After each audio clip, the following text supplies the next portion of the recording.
La emisión está comenzando. Todos los asistentes están en modo de solo escucha.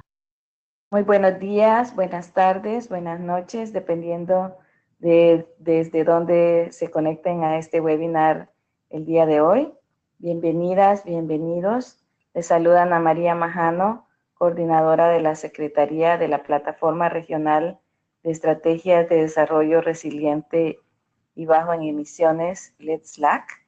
Muchas gracias por estar con nosotros este día y muchas gracias a los socios de la organización del webinar de hoy, el BID, la Fundación Bariloche, el Fondo Mundial para el Medio Ambiente y EY, por estar con nosotros y confiar en la plataforma Let's LAC para compartir los resultados del trabajo que están desarrollando conjuntamente. Este día vamos a conversar sobre un análisis comparativo de marcos regulatorios y comerciales para la adopción de energía solar fotovoltaica en Brasil, Chile y México. Antes de presentar a los panelistas y pasar al detalle de la agenda, quisiera recordarles que este webinar está siendo grabado y que la grabación estará disponible en conjunto con las presentaciones que utilizarán nuestros panelistas de hoy en la página web de Let's LAC. Así que ustedes pueden revisitar el webinar, pueden compartir los materiales con colegas que no han podido acompañarnos este día. También les comento que vamos a tener las presentaciones seguidas una después de otra y un espacio para preguntas y respuestas al final. Entonces les pido por favor que si ustedes tienen preguntas o comentarios sobre las presentaciones, las escriban en el espacio que está provisto para ese propósito en su panel de control, y al finalizar las presentaciones yo voy a leerlas a los panelistas para que podamos tener ese espacio de discusión. Entonces les comento sobre la agenda del día de hoy. Tendremos una breve bienvenida por parte de Renato Oña Polit, quien es el coordinador de energías renovables de la Fundación Bariloche. Posteriormente nos presentarán el contexto del proyecto Análisis Comparativo de Marcos Regulatorios y Comerciales para la adopción de energía solar fotovoltaica para edificaciones comerciales, residenciales, industriales y públicas en Brasil, Chile y México.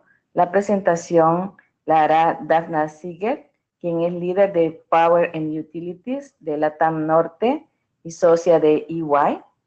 Luego, Mauricio Gómez, quien es experto en energías renovables y regulación del sector eléctrico de EY, nos va a compartir los resultados de estudios de casos del marco regulatorio y comercial para la adopción de techos solares fotovoltaicos. Y tendremos para finalizar comentarios de Eduardo Rosero Rea, presidente de la Asociación Ecuatoriana de Energías Renovables y Eficiencia Energética. Muchas gracias a todos nuestros panelistas por estar con nosotros este día, compartir con nosotros sus conocimientos, experiencias y los resultados de este interesante proyecto. Renato, muchas gracias. Adelante. Buen día con todos los asistentes. Como siempre, muchísimas gracias, Ana María, por facilitarnos el espacio en Let's LAC para poder compartir nuestros resultados de los estudios que vamos haciendo durante toda la ejecución de este proyecto de mecanismos y redes de transferencia de tecnologías relacionadas al cambio climático para América Latina y el Caribe. Bueno, ¿me confirman si ya me pueden ver la pantalla? Sí, ¿verdad? Sí, adelante. Perfecto, muchísimas gracias. Bueno, esta es una presentación rápida de contexto del proyecto. Pues es un proyecto financiado por el por el Fondo Mundial del Medio Ambiente a través de una operación desarrollada por el BID, desde la División de Cambio Climático. Y bueno, el ejecutor del componente energía es de la Fundación Bariloche, ¿no? Bueno, podemos mirar que el proyecto en sí trata de tecnologías ambientalmente racionales en diferentes aspectos, en diferentes áreas de trabajo. Y bueno, podemos ver los diferentes entidades que están trabajando en América Latina y Caribe en los temas que estamos analizando en tecnologías ambientalmente racionales, ¿no? El INEG en construcción de capacidades, el CATI en silvicultura, el WRI en temas de transporte, Fontagro para la parte de agricultura resiliente y, bueno, Fundación Bariloche que estamos trabajando en temas de energía, ¿no? Rápidamente, el contexto del proyecto, que manejamos 4 componentes. Fundación Bariloche actúa en los 3. En el segundo, respecto al fortalecimiento de redes y centros de tecnología, que es justamente todas estas sinergias que podemos hacer con entidades como LEDSLAC. El componente 3, que son pilotos de mecanismos de transferencia de tecnología, en donde se enmarca este estudio que vamos a mostrar. Y también existe un componente en el cual contamos con apalancamiento de inversiones públicas y privadas, que son algunos estudios que podemos realizar para identificar o movilizar recursos de los diferentes sectores que podamos identificar, ¿no? Bueno, un poco qué es lo que nosotros podemos apoyar como asistencia técnica no reembolsable a los diferentes gobiernos, tanto nacionales como locales. Ustedes pueden ver ahí algunos de los diferentes temáticas que podemos dar asistencia técnica. Y básicamente el valor tope por el cual nosotros podemos apoyar, pues son hasta $200,000, ¿no? Aquí una rápida, la geografía del proyecto, como le tenemos a nuestro mapa de los diferentes estudios y trabajos que hemos desarrollado en el contexto de este proyecto financiado por el GEF y administrado por el BID, en donde, bueno, hemos trabajado algunos aspectos, ¿no? Como ustedes pueden ver, hemos cubierto algunos países de la región.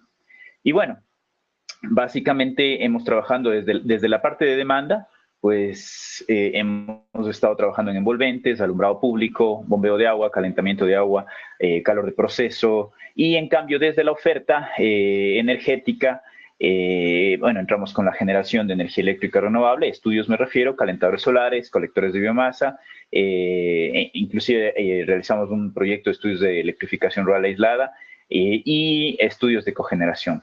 Hemos desarrollado hasta la fecha 3 hojas de ruta tecnológicas basadas en la metodología de la Agencia Internacional de Energía y, bueno, estudios de estándares de calidad y etiquetado de normas, hemos desarrollado 4 de estos, ¿no? También hemos desarrollado diseños y evaluación de proyectos, esto sobre todo en el componente 4, para identificar posibles financiamientos para escalar a una siguiente parte, si dado el caso un gobierno local o nacional lo requiriera.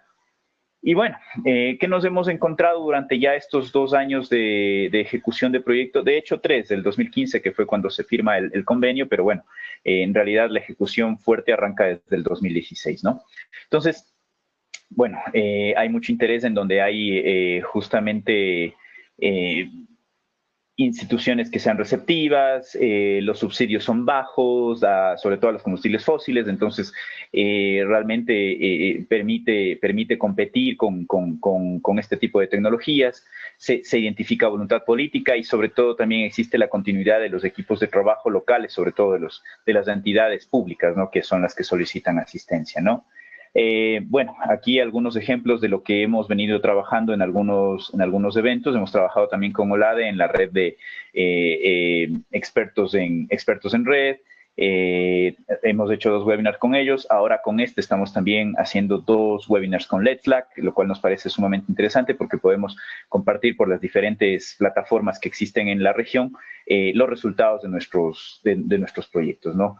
Con el fin de obtener pues mayor impacto, poder generar mayor interés en la red de especialistas en el tema y bueno, básicamente poder poner a disposición justamente todos estos resultados de estos estudios, ¿no? Bueno, estamos realizando, todavía contamos con fondos en ejecución, cerramos de aquí a 1 año, prácticamente tenemos todavía un tiempo para poder seguir trabajando y apoyar a las diferentes entidades públicas de la región. justamente que están orientadas y interesadas en desarrollar proyectos de energía, eficiencia energética, estudios sobre todo. Y bueno, ya tenemos algunos proyectos en camino, Guatemala y Costa Rica, que estamos prácticamente cerrando el proceso de firma o más bien dicho, la selección, y Uruguay y Argentina, que también están prácticamente en cierre, ¿no? Ya con el BID para poder arrancar asistencia técnica. Antes de despedirme nada más y darle paso a EY, quien ha sido nuestro socio en la ejecución de este estudio de generación distribuida prácticamente para los 3 países de América Latina que están más avanzados, ¿no? Brasil, Chile y México, específicamente en techos solares residenciales, industriales, comerciales y bueno, una parte también públicos. Nada más un poco de contexto. Fundación Bariloche hace 2 años arrancó con un proyecto también con Factor, que fue otra de nuestros socios de las firmas consultoras que trabajaron en este proyecto, y en los cuales pues se hizo un primer análisis sobre justamente temas de balance neto. Y bueno, ahí se desarrollaron algunas cosas interesantes, se encontraron algunos temas que nos dieron, sobre todo en la parte de autoconsumo y balance neto, que nos dieron la antesala para poder identificar este siguiente estudio con EY, sobre todo por la importancia de contar con autogeneración, con solar fotovoltaica, el interés que ya existe en la región y sobre todo la madurez tecnológica, ¿no? De este tipo de sistemas de generación de energía, ¿no? Que son ambientalmente racionales, ¿no?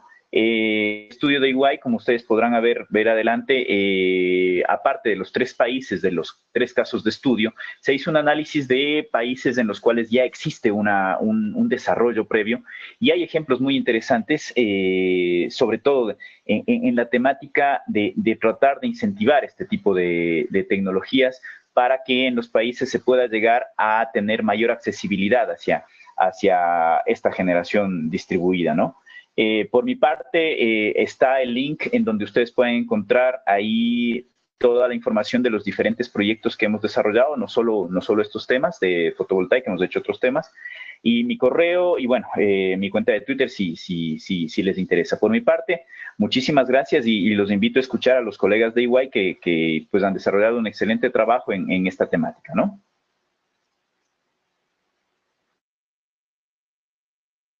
Muchísimas gracias, Renato, y me disculpo por el sonido de fondo, ya que estoy en un lugar bastante bullicioso y tuve problemas con mis audífonos.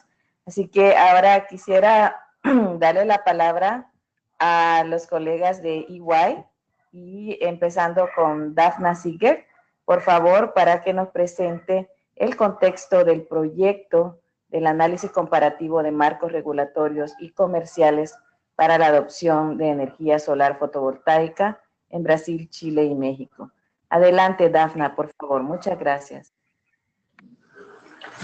Gracias a todos por estar en este webinar y por, digamos, estar atentos a compartir este estudio que, como lo decía Renato y Ana María, pues preparamos para en el marco del convenio con el BID, la Fundación Bariloche y Jeff.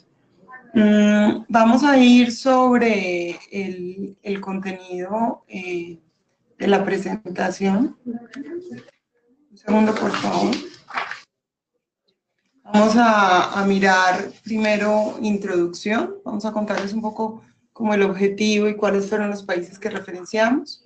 Vamos a mirar el marco teórico y ese lo vamos a mirar en aspectos regulatorios, técnicos, comerciales. Vamos después a pasar a los hallazgos, potenciales de ahorro y reducción de emisiones. Vamos a terminar viendo cuáles son las recomendaciones para estos 3 países y al final vamos a dejar un espacio de discusión un poco para que ustedes nos hagan preguntas o comentarios sobre esto que les estamos planteando. Entonces, volviendo, digamos que el objetivo del proyecto era realizar una consultoría para hacer un análisis comparativo de los marcos regulatorios comerciales en adopción de energía solar fotovoltaica haciendo un énfasis especial en edificios residenciales para los países Brasil, Chile y México, y digamos, pues hicimos todo un diagnóstico de esos 3 países, pero pues por supuesto no nos queríamos quedar en diagnosticar, sino en recomendar.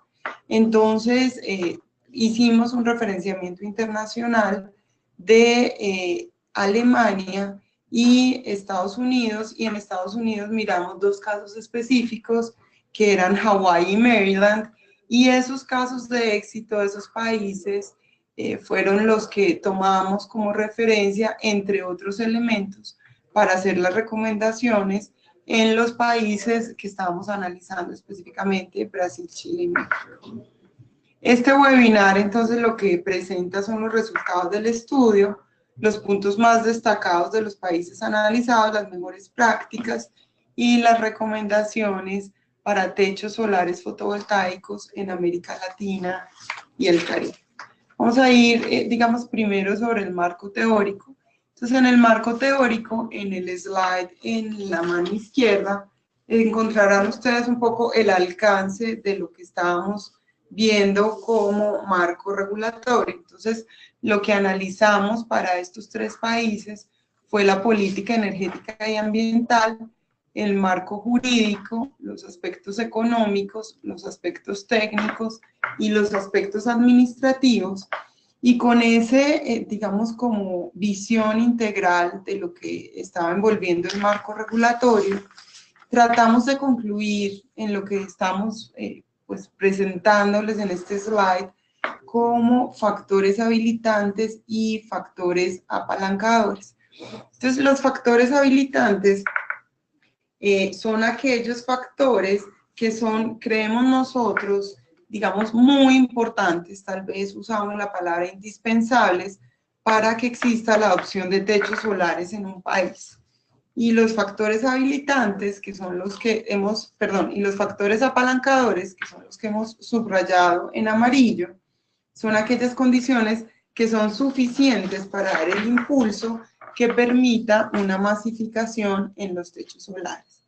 Entonces, si vemos los factores habilitantes, que son esos que hemos subrayado en gris, son el precio de la energía, es que exista regulación específica o la facilidad para tener venta de excedentes, que exista también una regulación, voy a entrar después un poco más en detalle, pues los voy a hacer como un inventario inicialmente, que exista, digamos, también regulación sobre el tema de generación distribuida, tanto técnica como comercial, política de eficiencia energética es importante también como un factor habilitante, que existan metas de reducciones de gases de efecto invernadero, medición inteligente y planes de expansión que contemplen generación solar distribuida como una alternativa en los planes de expansión. Esos factores habilitantes, digamos, queremos resaltar tal vez el precio de la energía, la posibilidad de vender excedentes de energía en la red de distribución, la política de eficiencia energética, dado que pues este tipo de tecnología lo que tiene inicialmente, como seguramente muchos de ustedes conocen, es una inyección importante en capital, en CAPEX, que hace, digamos, importante que su sustituto, al hablar de precio de energía, pues sea un sustituto que pueda, de alguna manera, tomar ese incremento o esa inyección de capital que se necesita inicialmente para poder tener estos paneles solares en techos. Entonces, esto sumado a que haya una capacidad de vender excedentes, pues hace que haya un cierre financiero en los proyectos fotovoltaicos de techos solares. Si a eso le adiciona, y como es en el caso que referenciamos de Alemania, por ejemplo, que hay también una política clara sobre el tema de energías renovables no convencionales, en las cuales, por ejemplo, se establece que parte de las de la capacidad instalada de la generación, de la energía generada, debe provenir de fuentes no convencionales, pues de alguna manera también ayuda a que este mercado de fuentes no convencionales tenga un incentivo mayor. ¿Qué vimos, por ejemplo, en el caso de Maryland, Hawái y Alemania? Hay lugares con alta adopción de paneles solares que tienen tarifas de electricidad más altas que el promedio en sus respectivos mercados. Esto aumenta el valor de los ahorros de los sistemas y, por lo tanto, ayuda a viabilizar estas inversiones.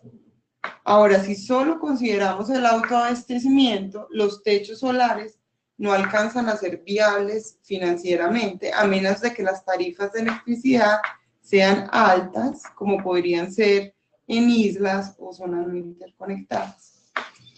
De otro lado, si deseamos fomentar la adopción, se requieren factores apalancadores. Digamos que hablamos ya de los factores habilitantes. Hablando de los factores apalancadores, pues lo que estamos viendo entre ellos es que exista un marco regulatorio en el cual exista la posibilidad de reconocer subsidios de alguna manera o incentivos de mercado financieros y tributarios. Digamos que no, todo esto que estamos poniendo en amarillo no son necesariamente Is, pueden ser Os también, pero son temas que en el marco regulatorio reconocimos como elementos que han apalancado la entrada de estos sistemas. Y, por ejemplo, este tema que vemos allí, cartera estándar de renovables, pues es tener un porcentaje que sea comprado a través de energías renovables no convencionales. Es una herramienta que establece la obligación de las empresas de servicios públicos, o sea, las distribuidoras, de asegurar que una parte de sus ventas provengan de generación limpia. Todo este detalle de cada uno de estos elementos pues está desarrollado en la consultoría que hicimos, que está disponible en la página de la Fundación Bariloche. Si continuamos hacia el marco comercial, en el marco comercial, pues lo que hicimos, digamos, siguiendo con el mismo propósito anterior, en el lado izquierdo del slide, fue que evaluamos el potencial de mercado, los actores de mercado, las alternativas de financiamiento y la política comercial. E hicimos tal vez, digamos, como el mismo ejercicio de poder concluir y poder separar factores habilitantes y apalancadores. Y el factor habilitante que vemos dentro del marco comercial más importante son las alternativas de financiamiento.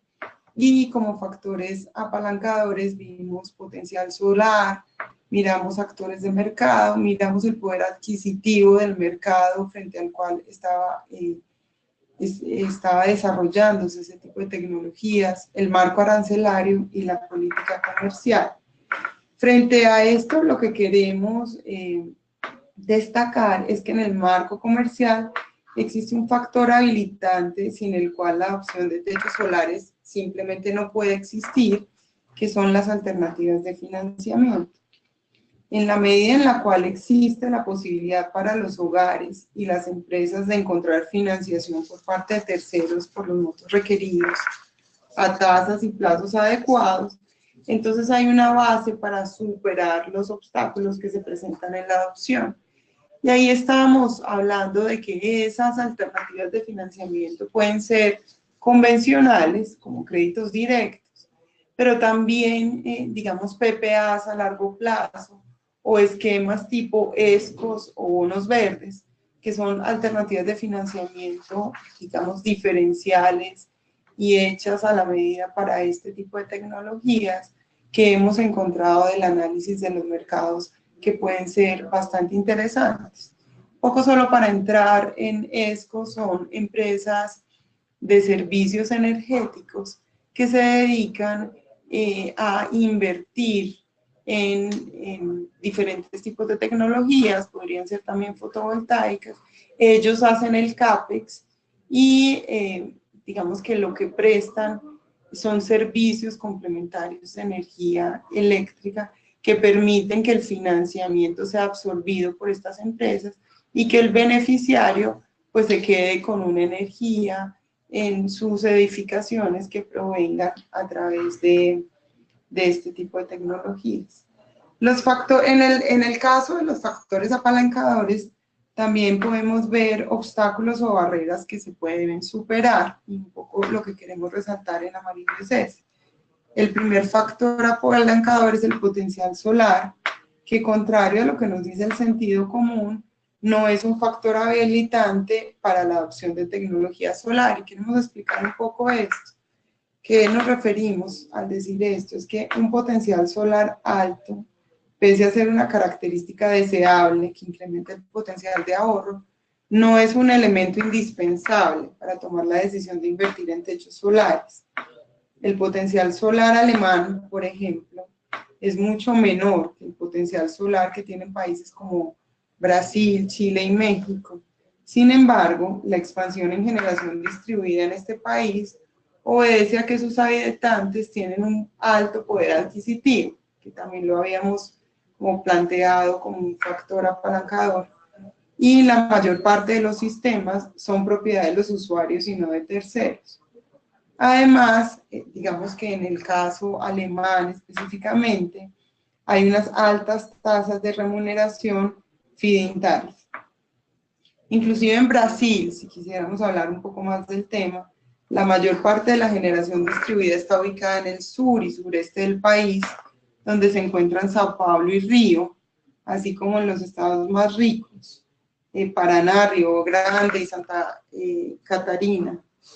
A pesar de que alguna de estas zonas tiene el potencial solar más bajo de la nación brasileña, pues vemos, digamos, la adopción de este tipo de tecnologías en estos estados, Sao Paulo y Río de Janeiro, lo que nos permite concluir que el poder adquisitivo es importante en la medida en que se reduce el costo del sistema y se puede obtener financiamiento externo para la compra e instalación del mismo. La política comercial, en especial los aranceles y tributos, que también los hemos señalado, juegan un papel también preponderante. Todo este detalle también lo pueden ver en el estudio que tenemos. Si seguimos ya en términos de hallazgos, superando, digamos, con el tema del marco regulatorio, vamos a mirar hallazgos en generación distribuida. Entonces, lo que quisimos hacer ahí en generación distribuida fue establecer los rangos en Brasil, Chile y México, en los cuales se pueden vender excedentes. Y como lo ven en la tabla, pues ahí, digamos, hicimos una segmentación para el sector residencial, comercial e industrial, mirando en cada uno de esos segmentos cuál era el tamaño en el cual se podían vender excedentes. Y miramos esa venta de excedentes, cuál era el esquema de compensación. Entonces encontramos, por ejemplo, en el caso de Brasil, que se hace un net metering y lo hacen, digamos, como un balance de crédito en cantidad de energía para disminuir un tema de impuesto de ventas. Entonces, hay un crédito en cantidad de energía que puede ser consumido en un plazo de 60 meses. Mientras que en el caso de Chile, lo que vemos es que el net metering lo hacen es como un descuento en la factura. Y en el caso de México, hay net metering, net billing y hay venta total de excedentes de energía. ¿Qué podemos concluir, digamos, de este tema de generación distribuida en el marco regulatorio? Es la posibilidad de inyectar excedentes a la red de distribución eléctrica y recibir una compensación por esta actividad, se suma al potencial de ahorro por disminución del consumo e incrementa los beneficios obtenidos por los propietarios de los techos solares. Por tanto, si buscamos promover la participación de los usuarios comerciales e industriales, es muy importante que los límites de capacidad de los sistemas de generación distribuida establecidos en la regulación sean suficientemente amplios para que permitan ingresar en los esquemas de compensación a la generación distribuida y obtener un retorno adecuado de la inversión realizada. O sea, digamos, el tema del tamaño del sistema y los límites es algo sobre lo cual queremos llamar la atención en venta de excedentes. En Chile actualmente solo pueden participar en el esquema de compensación los sistemas con capacidad hasta de 100 kilovatios. Este umbral refleja por fuera del esquema los establecimientos comerciales e industriales de mayor tamaño. Además, se requiere ser usuario regulado para poder participar en el metering chileno.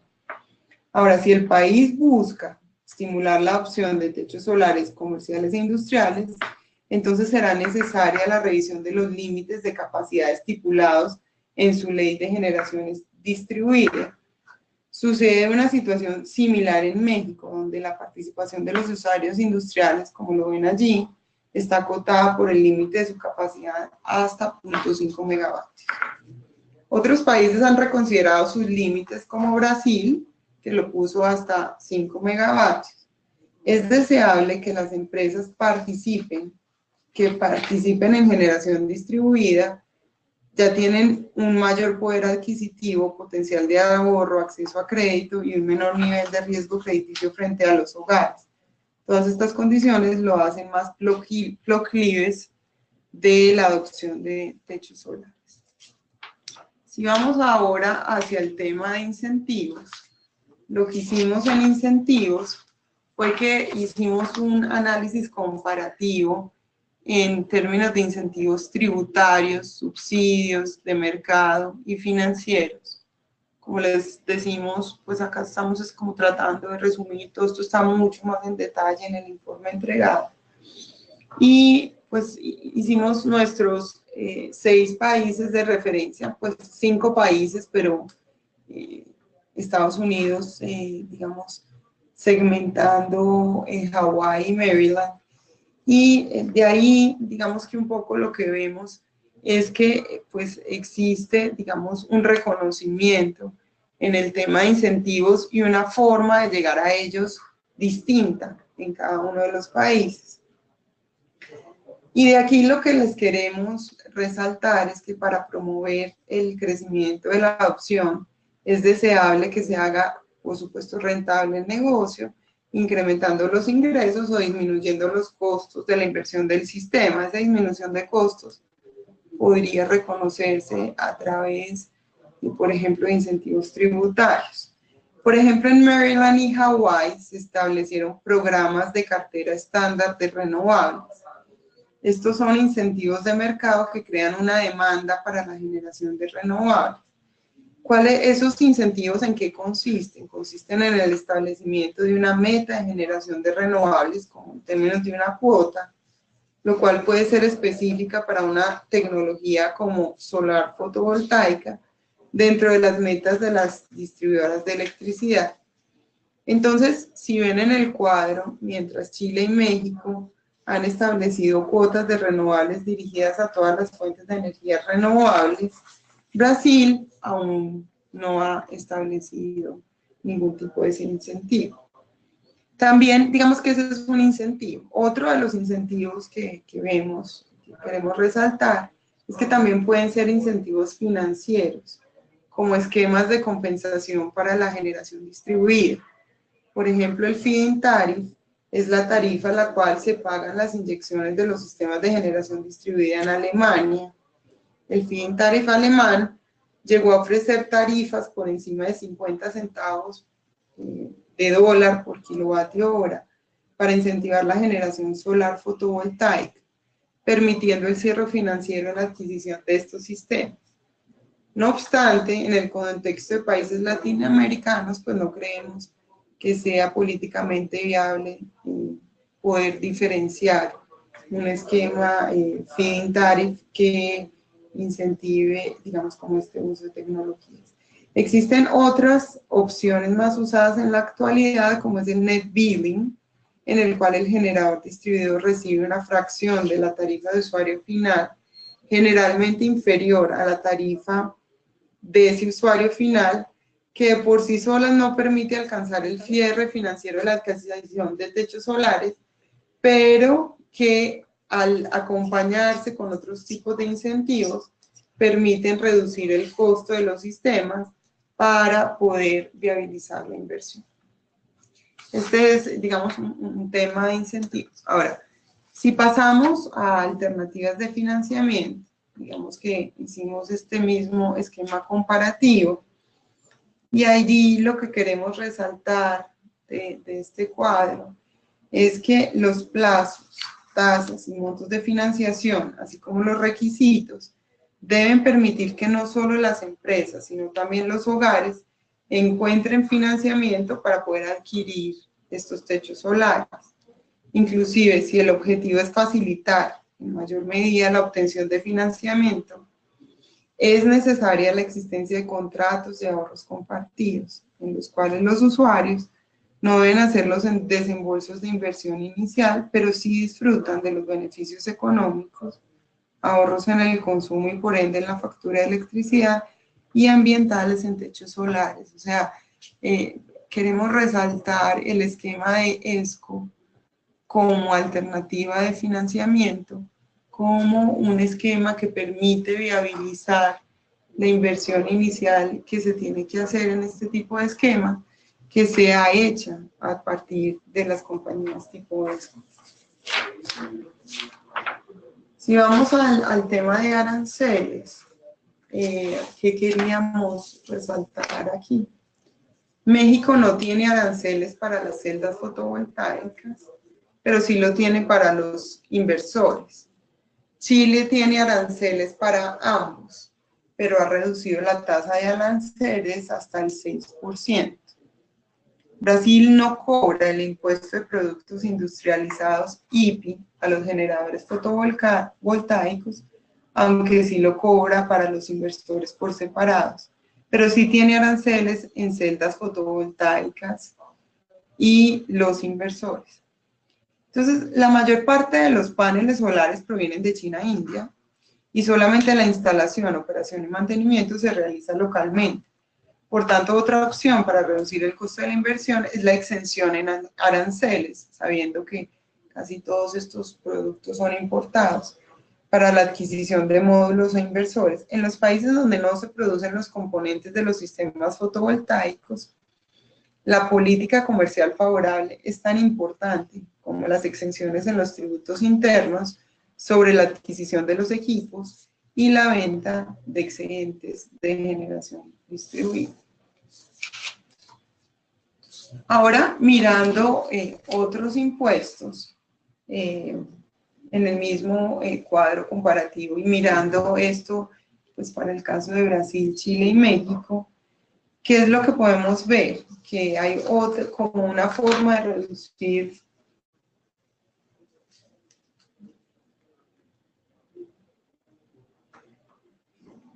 perdón un segundo.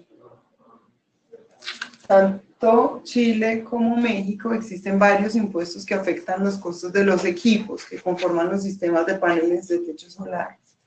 ¿Qué vemos acá? Vemos que en México el impuesto que más afecta el costo del sistema es el EIPS, que es una base gravable que corresponde al valor que se utilice para los efectos de la aplicación del impuesto general de importación y otros gravámenes que tengan que pagar con motivo de la importación, con excepción del IVA.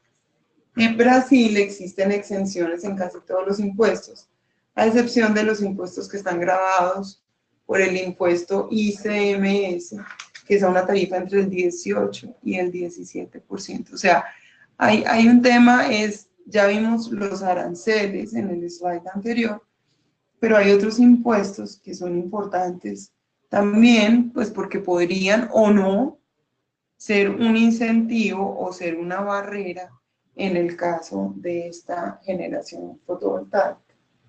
Como una forma de reducir el costo de la inversión de los techos solares, se puede establecer incentivos tributarios en forma de exenciones tributarias, tanto a la compra de equipos como a la venta de excedentes de generación distribuida. Es fundamental que exista coordinación entre los diferentes tipos de incentivos.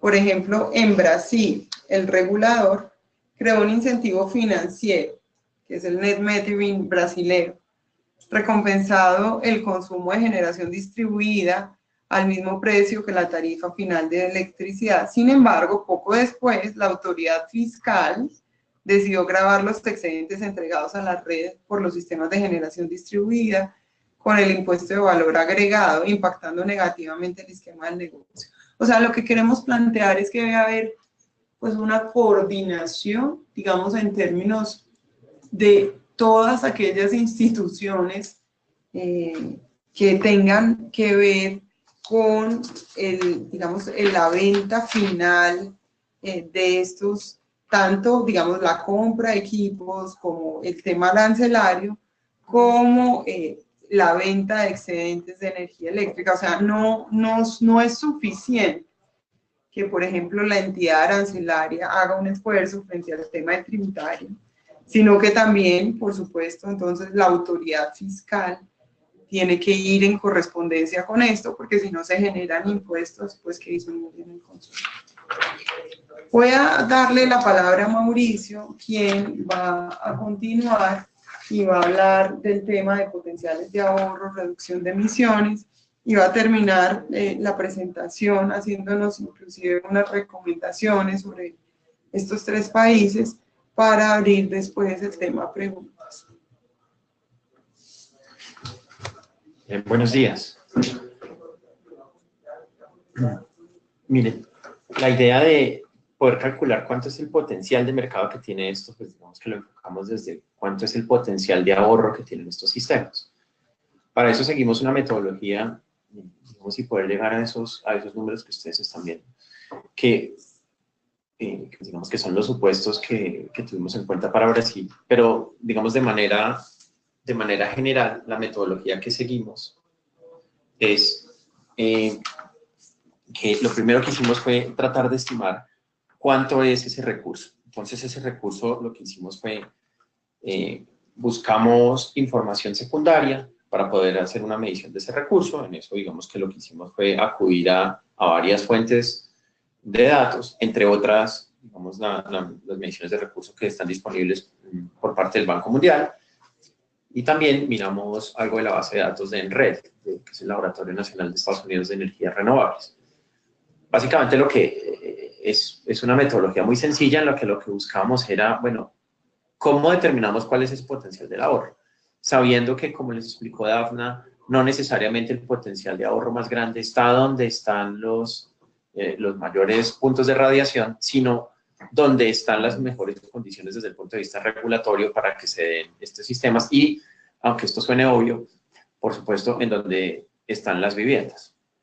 Entonces, en las ciudades de mayor concentración de personas, mayor concentración de habitantes, por supuesto, serán los sitios en donde nos interesan. Y no necesariamente estos coinciden con los sitios en donde el potencial en términos de disponibilidad de recursos es más alto. Entonces, digamos que de manera de poder reflejar eso, lo que hicimos fue, para empezar, miramos cuáles eran esos sitios en donde se encontraban pues donde estaban las ciudades, donde había un potencial de poder tener generación distribuida, donde había eventualmente industriales, digamos como con unos techos disponibles que pudieran pensar en una solución de autoabastecimiento, y sobre todo en donde está también el recurso. Entonces, entendiendo que es posible que algunas ciudades estén en puntos en donde la radiación sea mayor, en donde la radiación sea media, o en donde no sea, no alcance, digamos, un nivel ni siquiera medio. Entonces, lo que hicimos fue buscamos aleatoriamente 3 puntos de radiación. Con esos 3 puntos, uno que corresponde a un sitio con una radiación alta, otro que corresponde a un sitio con una radiación media, otro que corresponde a un sitio con una radiación baja. A partir de ahí, lo que hicimos fue estimar cuánto es la disponibilidad del recurso. Hicimos un cálculo pues, con unos software que tenemos disponibles, y ese cálculo básicamente nos da, entre otras, cuál es el mayor potencial de generación en esos 3 puntos. Ahora, es importante, digamos, estimar que para algunos de estos países ese mayor potencial de ahorro, ese mayor potencial de ahorro sale, entre otras cosas, del mayor potencial de generación. Ese mayor potencial de generación sale, pues, y depende, pues, de algunas condiciones, como, por ejemplo, la hidrología que puede ser muy cambiante, puede ser muy diferente entre un año y otro. Entonces, digamos que para no sobreestimar los resultados que estábamos teniendo, simplemente decidimos tomar un año con una hidrología, entre comillas, normal, como fue el año 2017, y con la hidrología del 2017 hicimos el cálculo para esos 3 puntos. Esos 3 puntos que, por supuesto, luego, pues simplemente lo que hacíamos era que, así como veíamos antes en los supuestos, pues teníamos unos supuestos asumiendo que el tamaño del sistema fotovoltaico que podrían instalar para un residencial, para un industrial o para algo de tipo comercial, pues cambiaba entre 4 y 100 kilovatios pico. Tuvimos en cuenta cuánto era la tarifa mensual que pagaba el usuario final. Esto, digamos, ya no solamente para estimar cuánto es el potencial, sino para poder estimar cuánto es el ahorro al que se puede acceder. Esas, digamos, lo que hicimos fue...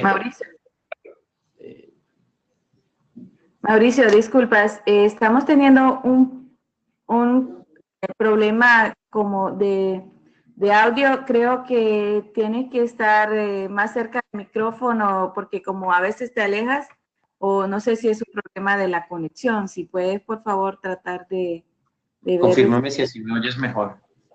Ahora sí, gracias. Ya, perdón, es que mi voz a veces sube y baja. Voy a tratar de tenerla. Bueno, entonces, me devuelvo un minuto a lo que les estaba contando. Dentro de los supuestos, pues digamos que teníamos que asumir cuánto era el tamaño de un sistema fotovoltaico para el cual le íbamos a calcular pues la energía potencial que era capaz de entregar en un año y, por supuesto, después de eso calcular cuánto era el potencial en términos de ahorro y también en términos de reducción de emisiones. Para eso, entonces, asumimos que habían 3 tamaños, básicamente un residencial, un comercial o un residencial, digamos, agrupado, estilo un edificio grande, y un industrial. Esos tamaños iban desde 4 kilovatios pico hasta 100 kilovatios pico en el caso del industrial. Por supuesto que esto, digamos que pues son unos supuestos más o menos generales. Hay algunos sistemas industriales que pueden llegar a ser mucho más grandes y hay algunos que pueden ser incluso cero, pues eso depende de la disponibilidad que tengan sus techos, etcétera. Pero digamos como pues necesitábamos un número, entonces pues ese fue el supuesto que asumimos. También lo que hicimos fue tomar cuánto es la tarifa que paga el usuario final y esto, digamos, asumiendo que íbamos a tener un esquema de net billing en donde básicamente lo que entregaran a la red como excedentes pues era, digamos, remunerado a la misma tarifa que les hubiera costado si en lugar de entregarlo lo hubieran consumido. Asumimos también un consumo anual promedio. Ese consumo anual promedio pues está en kilovatios hora al año y en el caso del residencial iba desde 4.000 hasta 30.000 para el caso del comercial o el residencial, digamos, agrupado, y 110.000 en el caso de un industrial. De nuevo, pues estos valores son simplemente unos valores promedio para poder, pues, digamos que ya si uno quiere hacer un análisis más detallado de alguna ciudad en particular, de algún barrio, de algún área, pues digamos que ya habría que tomar unos datos mucho más refinados, pero pues para tener un potencial estimado de los 3 países, pues teníamos que asumir algún promedio. Y digamos que con estos valores, con la metodología que les explicaba hace un momento, de tratar de calcular cuánto era la energía potencial que, dados sistemas de este tamaño que pudieran estar instalados, se podría generar, pues entonces tenemos un potencial fotovoltaico en kilovatios hora al año, que también cambia dependiendo de si estamos refiriéndonos a el mercado residencial, al comercial o al industrial. Estamos asumiendo que la vida útil de los paneles solares es de 20 años, de los inversores es de 10 años, de las baterías pues estamos asumiendo que son sistemas sin acumulación, es decir, que pues que no tienen baterías.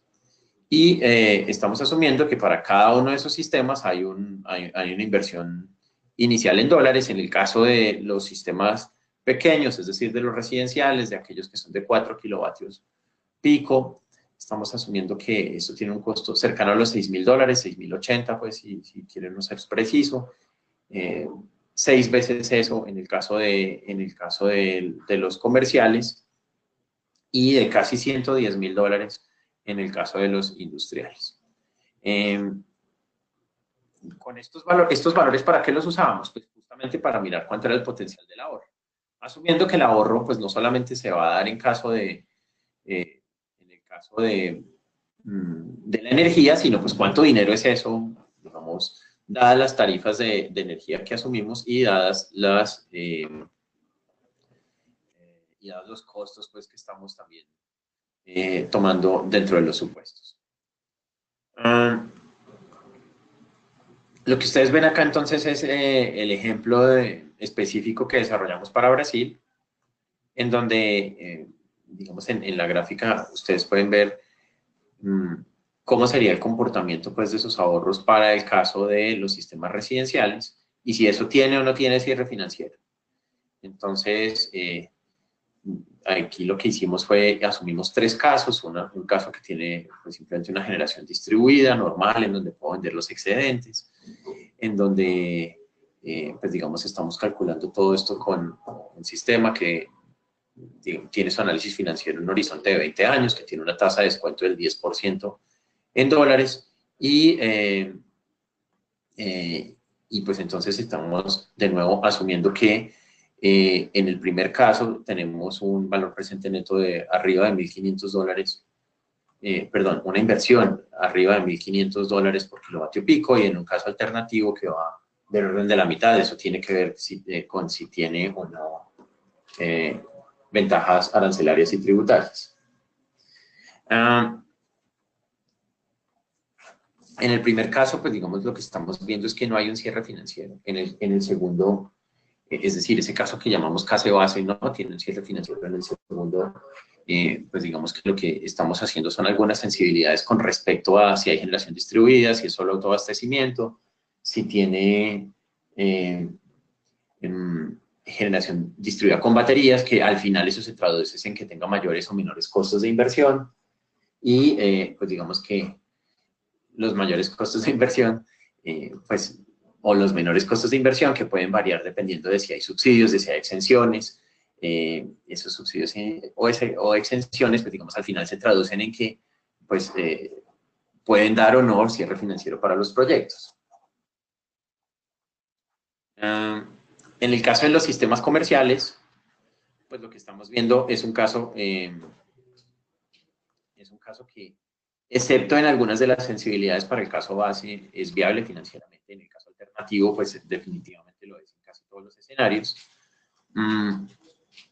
Y pues digamos que aquí lo que tenemos es, la diferencia grande es que estamos comparando, es que tenemos una tasa de descuento ya no del 10%, sino del 12%.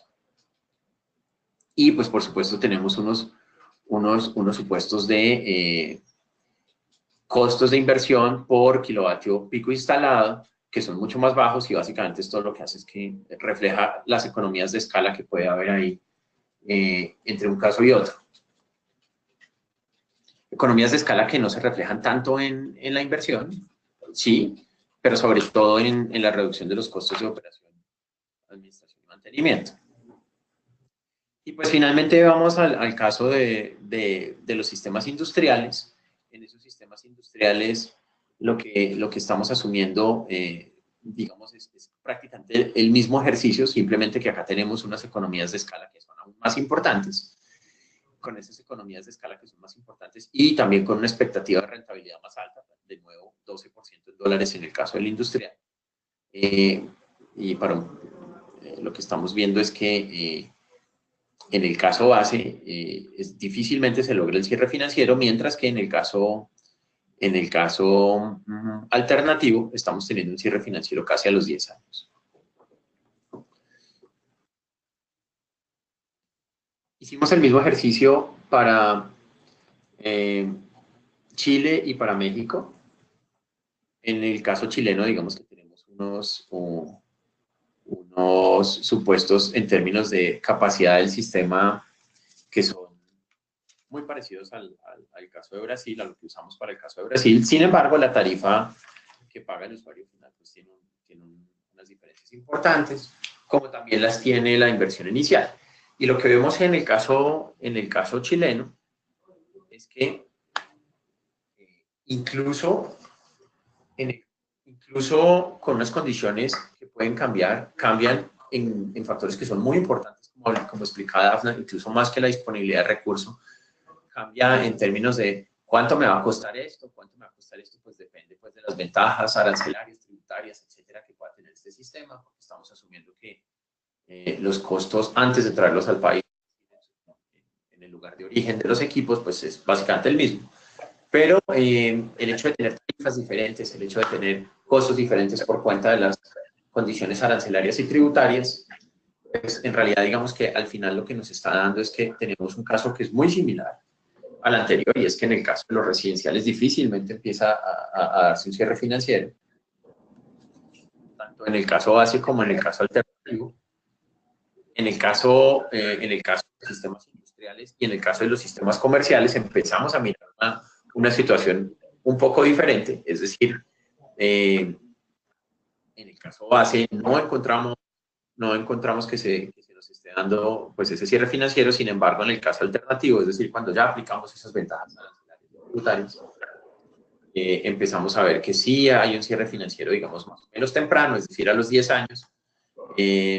Ahora, un cierre financiero a los 10 años puede ser o no interesante para estas empresas. En realidad, eso depende pues del esquema de financiación que adopten.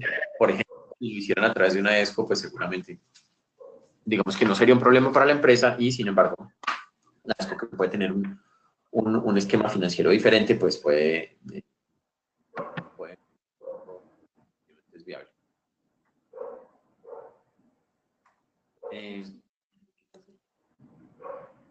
Mauricio. Dime. Mauricio, seguimos teniendo el problema de que creo que te alejas del micrófono y a veces no te escuchamos bien. ¿Podrías, por favor, mantener de cerca del micrófono para no tener ese problema? Muchas gracias. Ya me acabo de amarrar al lado del computador para no moverme. Gracias. Mira, repito un poco lo último que dije porque entiendo que no me oyeron bien. Decía que estamos encontrando un caso muy similar en la parte industrial, en donde podemos tener un cierre financiero, digamos, más o menos temprano. Y en el caso, y en el caso mexicano, digamos que, de nuevo, pese a tener unos supuestos también diferentes no tanto en términos de capacidad instalada del sistema, sino en términos de cuánto es el precio de la energía por cada uno de estos sectores residencial, comercial e industrial, y cuánto sería la inversión inicial, de nuevo reflejando pues las condiciones arancelarias y tributarias. Lo que encontramos de nuevo es que en el caso de los sistemas residenciales difícilmente hay un cierre financiero, es decir, vemos que la viabilidad está un poco complicada. En el caso alternativo empezamos a mirar que puede haber podemos lograr el cierre financiero incluso en menos de 10 años, incluso con condiciones más exigentes en términos de expectativa de rentabilidad, porque de nuevo ya no estamos comparándolo con el 10, sino con el 12%. Y de nuevo la diferencia entre caso base y caso alternativo tiene que ver con las exenciones tributarias arancelarias o pues que se reflejan a la hora de meter en un modelo, pues en un menor CAPEX. En el caso, a diferencia de los otros dos países, en el caso mexicano, el sistema que está pensado para instalarse en el sector industrial no nos está mostrando que haya una viabilidad, y básicamente pues eso tiene que ver con las consideraciones de tarifas que le hemos puesto pues en el modelo. Para estimar cuánto es el potencial de ahorro en emisiones de gases de efecto invernadero, pues lo que establecimos fue que para poder calcular eso, pues eso depende básicamente de la matriz de generación que esté usando cada uno de los países. Esa matriz de generación, pues digamos que de nuevo la hicimos con base en cuál fue el parque de generación utilizado para atender la demanda total de ese país en el año 2017. Entonces, después lo que hicimos fue calcular cuánto era el factor de emisión por cada una de las tecnologías, teniendo en cuenta pues que eso puede inducir a a que no se tenga una precisión demasiado grande por cuenta de que el factor de emisión, por ejemplo, de una planta de generación de energía eléctrica con gas natural puede cambiar o no dependiendo de condiciones específicas entre una planta y otra. Es decir, es posible que tengamos dos unidades, incluso las dos de ciclo abierto, pero que tengan simplemente años de construcción diferentes o especificaciones tecnológicas que difieran un poco, y eso puede hacer que una sea un poco más eficiente que la otra y, por supuesto, la emisión de gases de efecto invernadero que se pueda tener de una unidad no sea exactamente igual a la de la otra. Sin embargo, pues digamos que lo que hicimos acá fue una estimación de cuánto sería el factor de emisiones por tecnología, es decir, si estábamos asumiendo que era carbón, el carbón asumíamos que tenía un factor de emisiones igual para todo, para el caso de todas las plantas que se usaran en cada uno de todos esos países. En el caso del gas natural igual, de la hidro, etcétera. Entonces, teniendo en cuenta ese factor de emisión promedio por tecnología y teniendo en cuenta cuánto fue esa participación de cada una de las tecnologías en la canasta energética que se usó para atender la demanda del año pasado, pues calculamos cuánto era digamos, el factor promedio emitido por kilovatio hora de cada uno de esos países. Y pues después comparándolo con el potencial de generación que podrían dar tanto los sistemas residenciales, comerciales como industriales, y digamos solamente calculándolo para aquellos casos en donde encontramos que era viable desde el punto de vista financiero hacer una instalación de este tipo. Entonces digamos que con ese cruce de información tenemos lo que ustedes pueden ver en esa tabla. Entonces lo que vemos es que estamos asumiendo que hay una penetración alta, media o baja para cada uno de los sectores que ustedes ven ahí, y de nuevo asumiendo solamente aquellos casos en donde encontramos que es viable, y lo que ustedes ven es simplemente pues, cuánto es ese factor de emisiones, y luego, por supuesto, cuánto sería el factor de reducción de emisiones que estaría pues asociado a cada uno de esos casos. Finalmente, las recomendaciones, pues digamos que lo que vemos acá es simplemente una hoja de ruta de qué es lo que tenemos que hacer, y en resumen es lo siguiente. Dafna les comentaba hace un momento cuáles son los factores habilitantes y cuáles son los factores apalancadores que nosotros habíamos encontrado producto del análisis que hicimos. De nuevo, la principal recomendación es seguir el sentido común, y es vámonos por los frutos bajos primero, vamos a atacar aquellos puntos en donde las condiciones regulatorias, es decir, en donde los factores habilitantes están presentes. Es lo primero que tenemos que atacar, es lo que muestra resultados más rápido. Las victorias tempranas en términos de penetración de los sistemas fotovoltaicos está justamente en esos casos. Es decir, busquemos cuáles son esos mercados o cuáles son esos sitios o en dónde podemos encontrar esas condiciones, en donde ya se presente una generación distribuida, en donde ya existan medidores inteligentes instalados, o en donde la instalación de los medidores inteligentes se pueda hacer de manera expedita. También, digamos, ojalá busquemos aquellos sitios en donde el marco regulatorio ya permita hacer el net billing, por lo menos el net metering, y en términos del cálculo de cómo son los beneficios, y ojalá, si además, aparte de las condiciones habilitantes, podemos encontrar, digamos, que se presentan los factores apalancadores. Por ejemplo, existen subsidios, existen exenciones tributarias o arancelarias. Si además el potencial en términos de disponibilidad de recurso es alto, pues mejor. Y la verdad es que eso es por donde debemos empezar. Digamos, ya después se trata pues de la expansión de los mismos sistemas, o simplemente pues de seguir la inercia con la inercia que genera la instalación de varios de esos sistemas. Luego, si además se puede trabajar en el desarrollo de los factores habilitantes, pues aún mejor. Perdón, de los factores apalancadores. Si lo que encontramos para algún mercado en particular es que no se presentan los factores habilitantes presentes, pues hay que empezar por eso, porque como decíamos, es un factor requisito para poder pensar siquiera en que se pueda dar la penetración de ese tipo de tecnología, digamos, de manera importante dentro de la canasta energética.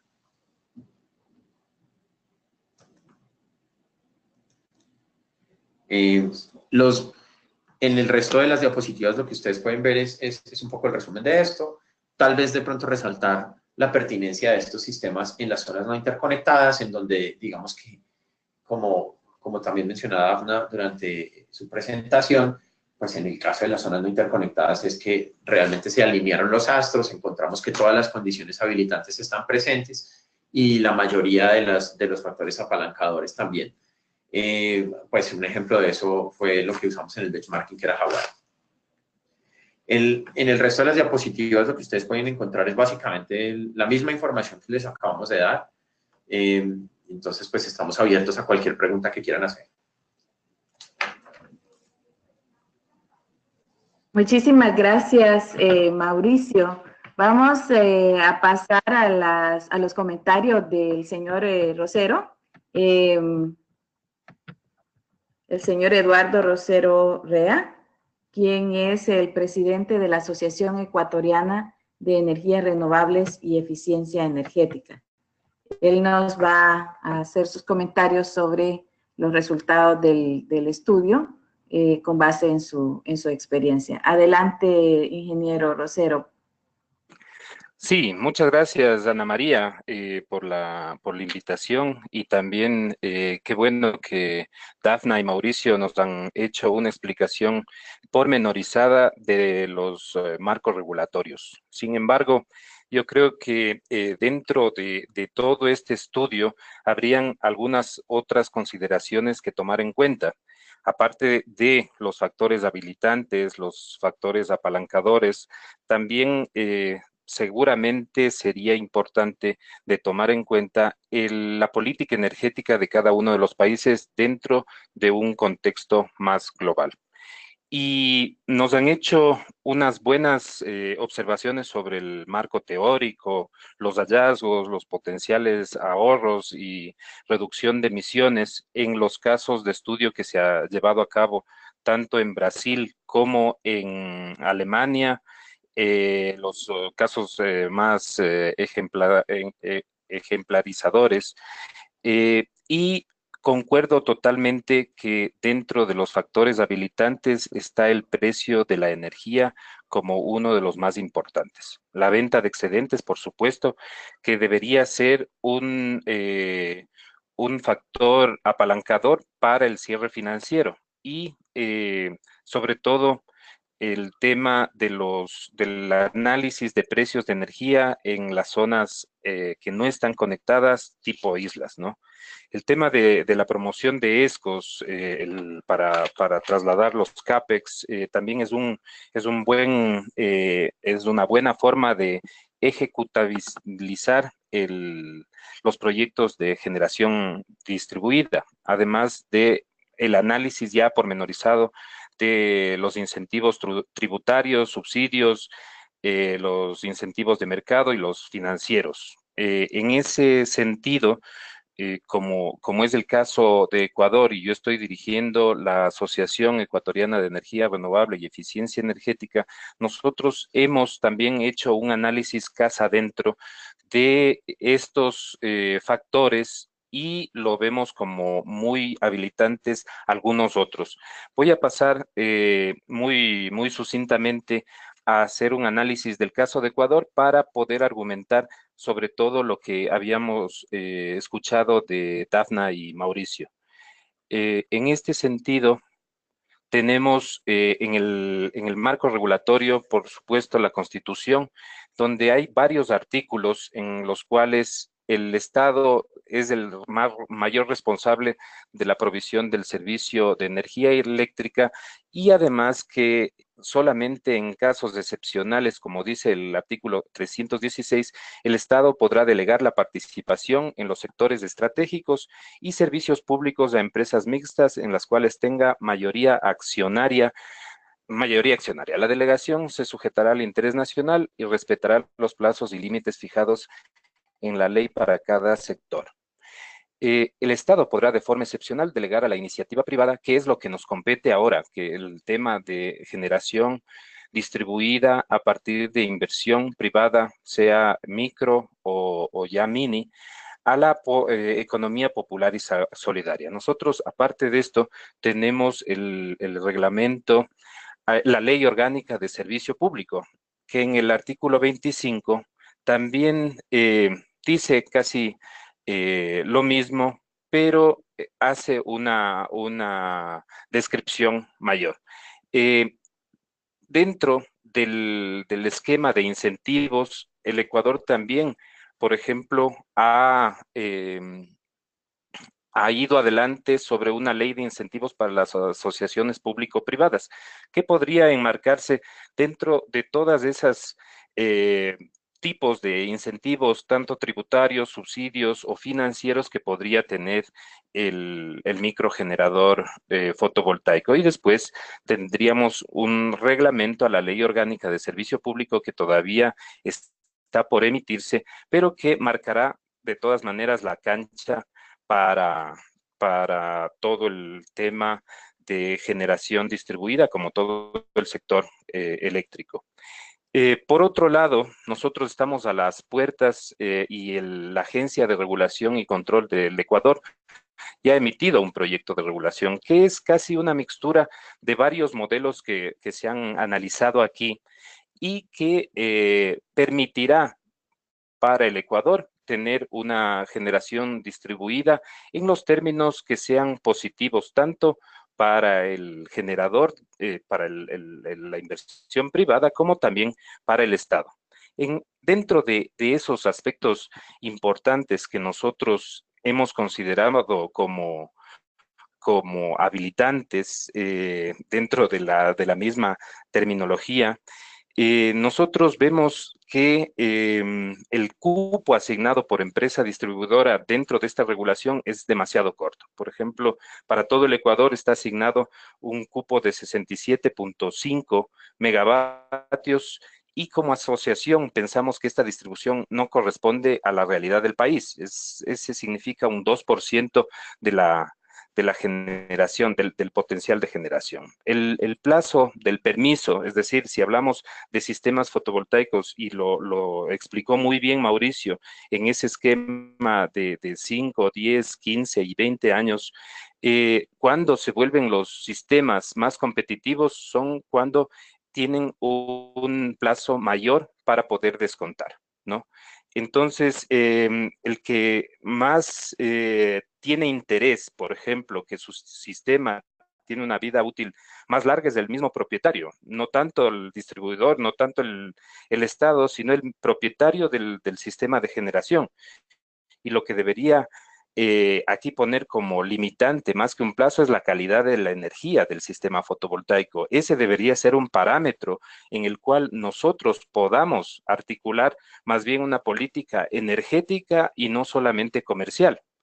En el tema de la tarifa sobre la energía excedente, ¿no? En este punto, el concepto de este borrador de regulación al que me estoy refiriendo se concentra como una regulación de autoconsumo, pero se debería recalcar que la posibilidad de inyectar excedentes a la red de distribución eléctrica y recibir una compensación por esta actividad se debería sumar al potencial de ahorro por disminución del consumo, y que se incrementarían los beneficios naturalmente obtenidos por los propietarios de los techos solares. Ese es el concepto. En este borrador que tenemos nosotros, estamos discutiendo, se determina que la tarifa a ser remunerada por parte del Estado es equivalente al costo medio de generación de todo el país, que es mínimo, sin considerar el sitio donde se va a ejecutar la instalación. Entonces, solamente para poner un ejemplo, en Galápagos, donde el costo de generación, Galápagos son islas que están más o menos a 1000 kilómetros de distancia del continente, el costo de generación para el Estado, debido a su composición térmica y de subsidios a los combustibles, en este caso el diésel bordea los 40 centavos de dólar por kilovatio hora.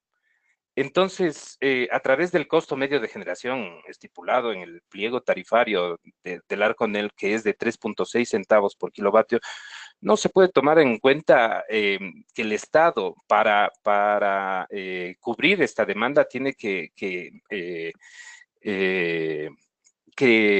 gastar muchísimo más. En ese sentido, es un limitante muy fuerte para sistemas aislados. Por eso hay que yo creo que diferenciar tanto sistemas en tipo isla y los sistemas para generación distribuida a la red. Dentro del punto D, que ya lo concatené con el punto, con el literal A, es el limitante simplemente. Y como hemos visto, ¿no? El limitante de los 100 kilovatios de potencia es ya un poco, la tendencia regional va hacia a una mayor capacidad de potencia por cada tanto residencial, comercial o industrial, ¿no? Y luego, claro, los condicionamientos técnicos, tanto de homologación, tipos de medidores, net metering, normas de calidad, todos estos son los aspectos claves para la emisión de un sistema de regulación que realmente quiere incorporar inversión privada para los hogares. Muy rápidamente, esa es la estructura, por ejemplo, de nuestro país, donde la estructura del sector eléctrico, ahora ya tenemos una fusión de tres ministerios que antes lo estaban rigiendo por separado: el Ministerio de Electricidad y Energía Renovable, por un lado, el Ministerio de Hidrocarburos y el Ministerio de Minas, los cuales ahora conforman un nuevo ministerio, que es el Ministerio de Energía y Recursos No Renovables, que es el que realmente puede articular una planificación energética, que es lo que necesitamos tanto como Estado, tanto como usuarios, tener una planificación energética sostenible. Por debajo está la Agencia de Regulación y Control, luego está el Centro Nacional del Control de la Energía y los otros institutos especializados. Y por el otro lado ya, aguas abajo, están las empresas públicas mixtas y empresas de economía popular solidaria y empresas privadas. Nosotros, dentro de Ecuador, tenemos un plan maestro de electricidad, que es el tema, es una herramienta integral de planificación, además que promueve el uso de recursos energéticos renovables, ¿no? Entonces, además de eso, tenemos el Plan Nacional de Eficiencia Energética, que son todos los marcos jurídicos que hablaba Dafna al inicio, que podrían incentivar dentro de un plan energético a largo plazo el incentivo a sistemas de generación distribuida en este país. En el caso de Ecuador, nosotros tenemos ya una robustez muy fuerte dentro de la infraestructura. Y se ha invertido ingentes montos de dinero, sobre todo en los últimos 10 años, desde el 2007 al 2017, en poder tener una infraestructura viable para tanto generación, distribución y transmisión y distribución. Entonces, esa capacidad que nosotros ya tenemos instalada, lo que debemos hacer es afinar todos los detalles para que funcione esto casi como un reloj suizo, ¿no? Aquí tenemos este cuadro donde nos da una idea del potencial, de la potencia nominal de cada una de los tipos de centrales, donde tenemos tanto en la primera parte el Sistema Nacional Interconectado y la otra que no está incorporado a la red. En total tenemos en el Sistema Nacional Interconectado 7.078 megavatios, de los cuales solamente son 24 fotovoltaicos distribuidos en proyectos de generación a gran escala, registros de 1 megavatio para arriba. Y lo otro es el tema de los sistemas no incorporados, donde solamente hay 2, y esos son los casos de Galápagos, ¿no? Entonces tenemos una alta penetración de un componente hidráulico, como lo vemos aquí, dentro de la matriz de energía, en el cual nosotros, para el año 2017, se puede ver una enorme dependencia de nuestra generación hidráulica, que por una parte es una ventaja para el Ecuador, pero por otra la vuelve un sistema muy vulnerable a efectos climatológicos que no son controlables, como pueden ser el Niño, catástrofes, erupciones o la subsiguiente, después de una erupción, una destrucción de la infraestructura de transmisión, ¿no? Entonces, tenemos que tomarlo ya como una planificación energética global, que es lo que debería mantenerse. Esta es solamente una lámina que muestra la producción de energía de los sistemas que están habilitados ahora fotovoltaicos. Y si vemos, por ejemplo, en el caso de Ecuador, que va a diferir mucho en los otros casos de México y también de Chile o del sur de Brasil, nosotros podemos observar que estos sistemas de generación tienen una tipología muy homogénea, ¿no? Y constante durante todo el año, lo cual debe ser uno de los factores habilitantes para poder introducir más la generación distribuida. No tenemos largos inviernos, sino, como vemos, tenemos un poco de una disminución en el mes de junio, pero es una generación bastante constante a través de algunos puntos de todo el país. Y eso quiere decir que nosotros tenemos una latitud muy privilegiada, ¿no? En la siguiente lámina, muy rápidamente, como estamos hablando de planificación energética, y si nos damos cuenta, la generación fotovoltaica en todo el año es muy homogénea. Tenemos aquí ya la curva de despacho de generación para el día de máxima potencia generada, la cual, si nosotros vemos a partir de las 6 de la mañana hasta las 18 horas, que es más o menos donde tenemos una mejor generación fotovoltaica, también tenemos un componente diésel que desplazar, porque nosotros como país no vamos a desplazar una generación hidráulica porque es mucho más barata, pero sí podemos desplazar una generación térmica que podría ser uno de los factores de apalancamiento dentro de los factores que nosotros tendríamos que determinar en la venta de excedentes para saber cuál es la tarifa o la mejor tarifa que puede tener el Estado por retribuir a tan importante integración, ¿no? En la siguiente lámina tenemos la misma curva, muy similar, pero ya muy desglosado al tipo de tecnología, lo cual solamente corrobora la lámina anterior.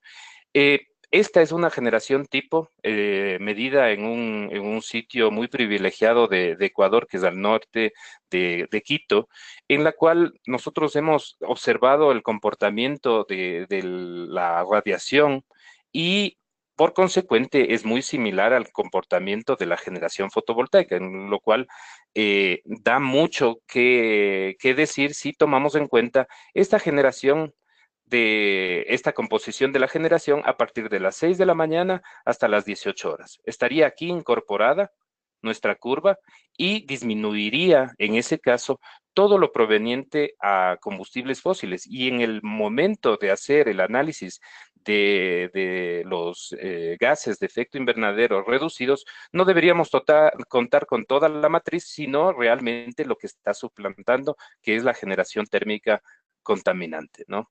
Entonces, bueno, dentro de todas las los proyectos y los estudios que nosotros como asociación estamos dirigiendo, hemos incorporado a algunos científicos que están trabajando sus tesis doctorales y con ellos hemos realizado un modelo de optimización integrado del sistema energético, porque tenemos que ver todo como un conjunto. La distribución, la generación distribuida es una parte de todo un sistema donde nosotros tendríamos que poner como insumos la demanda, el PIB, la población, la tecnología, recursos energéticos, política energética, y después de hacer ciertas simulaciones con algunas corridas financieras, tendríamos como output la configuración tecnológica óptima para el momento de tomar una decisión de política energética. Además, los costos del sistema, hay un cálculo de emisiones, ¿no? Entonces, nosotros dentro de este espectro tenemos ya muy bien analizado todo el potencial hídrico ecuatoriano. Tenemos la simulación en este modelo TIMES y sí, que es para Ecuador, donde metemos todas las variables discrecionales, costos, inversión, las de temas, el cambio climático, los escenarios, más grados dentro del calentamiento global, cómo se puede comportar el sistema, y eso va a influir mucho en toda nuestra generación distribuida también. Bueno, y como conclusión de todos esos escenarios y todo ese estudio, nosotros vemos que, por ejemplo, una estrategia robusta a largo plazo va a ser determinada por mayor posicionamiento de los sistemas fotovoltaicos en Ecuador. Y además también un poco la energía hidráulica con grandes embalses. En su caso, todas las centrales de gas o las hidro de pasada y biomasa no tendrían mucho